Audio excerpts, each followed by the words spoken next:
Morning, this is Kay White, and just a very quick video as I'm on the move. I've just had to chase one of our hounds down from running off in the opposite direction.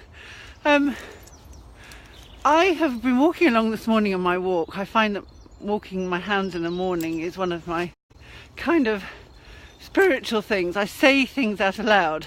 No one's here to hear, and if they do, I don't care. And one of the things I realise is when I speak to clients and I say, okay, if this is how you're going to say this, or if this is what you're going to say when you get to this meeting, say it out aloud, practice it, because it's all very well having it in your head, but to actually use the words, to have emphasis, to slow down, to practice when you have an important message to say, it's so important, and it's underestimated. People just sort of think, oh, well, I'll just say this, this and this.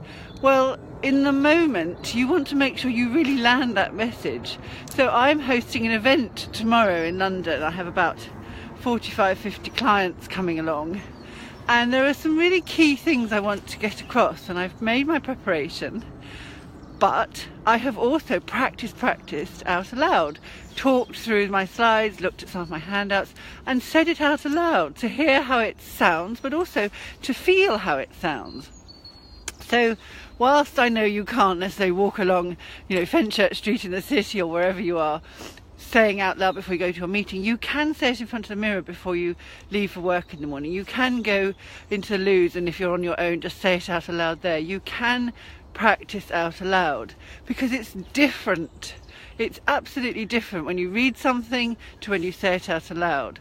And so whilst, as I say, you don't want to necessarily be on the train preparing for a meeting out aloud, walking up the hill, for example, on your way home, and just saying it under your breath so that you pace yourself, because so often people both just barrel from one thing to another without preparing themselves, without practicing, and without saying things out aloud, which is different. It's very different.